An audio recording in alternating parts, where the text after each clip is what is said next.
कृष्णाय वासुदेवाय हरे परमात्मने प्रणतः कलेशनाशाय गोविंदाय नमो नमः। स्वागत है आप सभी के अपने YouTube channel Hariom Sharma money tips पर। माघ मास के 11वें अध्याय की कथा। यमदूत कहने लगा कि हे वैश्य, मनुष्य को सदैव सालग्राम जी की पूजा अवश्य करनी चाहिए। जब तक मनुष्य सालग्राम जी की पूजा नहीं करता तब तक वह पवित्र नहीं होता है। मनुष्य को सदैव सालग्राम की शिला में तथा ब्रज या कीट गोमती चक्र में भगवान वासुदेव का पूजन करना चाहिए, क्योंकि सब पापों का नाश करने वाले, सब पुण्य को देने वाले तथा मुक्ति प्रदान करने वाला भगवान विष्णु का इसमें निवास होता है। जो मनुष्य सालग्राम की शिला या हरि चक्र में पूजन करता है वह अनेक मंत्रों का फल प्राप्त कर लेता है। जो व्यक्ति मनुष्य जन्म पाकर सालग्राम जी का पूजन नहीं करता वह पशु के समान है। इसलिए सालग्राम जी की पूजा अवश्य करनी चाहिए। सालग्राम जी की पूजा करने से व्यक्ति को अनंत गुना फल की प्राप्ति होती है। उसके जाने अनजाने में किए गए पापों का नाश हो जाता है। जो फल मनुष्य को हजारों अश्वमेध यज्ञ करने से प्राप्त होता है वह मात्र सालग्राम जी की पूजा करने से प्राप्त हो जाता है। भगवान सालग्राम जी की पूजा करने से हर प्रकार के दुख दूर हो जाते हैं। ये वैश्य, अत्यंत पापी, दुराचारी, अनादकारी भी सालग्राम का पूजन करने से यमलोक को नहीं देखता। भगवान को लक्ष्मी जी के पास अथवा वैकुंठ में इतना आनंद नहीं आता जितना सालग्राम की शिला या चक्र में निवास करने में आता है। इसमें भगवान का वास होता है। जिस घर में सालग्राम भगवान की पूजा की जाती है वह घर पवित्र माना जाता है। उस घर में देवताओं का वास होता है। जो सालग्राम जी की पूजा करते हैं, सालग्राम जी को तुलसी दल समर्पित करते हैं और सालग्राम जी के सामने सिर झुकाते हैं, उनको प्रणाम करते हैं, उनके सभी पापों का नाश हो जाता है।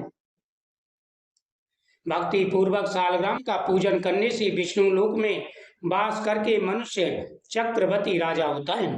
काम, क्रोध, लोभ, मोह, अहंकार से युक्त होकर भी मनुष्य सालग्राम का पूजन करने से वैकुंठ में प्रवेश कर जाता है।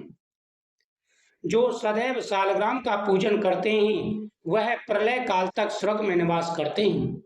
जो दीक्षा, नियम और मंत्रों में से चक्र में बलि देता है वह निश्चित करके विष्णु लोक को प्राप्त होता है।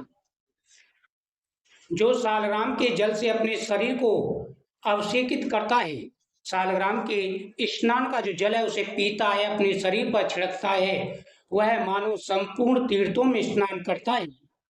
गंगा, रेवा, गोदावरी सब का जल सालग्राम में वास करता है।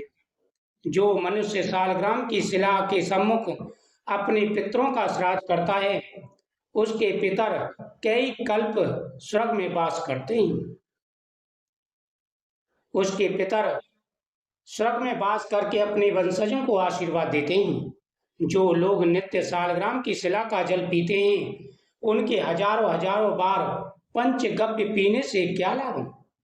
जहाँ पर सालग्राम है वह स्थान तीर्थ स्थान के समान है। वहां पर किए गए संपूर्ण दान, होम करोड़ों गुना फल को प्राप्त होते हैं।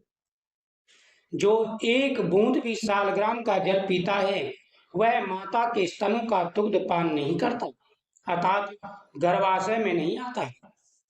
सालग्राम शिला में जो कीड़े मकोड़े एक कोष के अंदर में मरते हैं वह भी वैकुंठ को प्राप्त हो जाते हैं। जो फल वन में तप करने से प्राप्त होता है वही फल भगवान को सदैव स्मरण करने से प्राप्त होता है। मोहवश अनेक प्रकार के घोर पाप करने वाला मनुष्य भी भगवान को प्रणाम करने से नरक में नहीं जाता।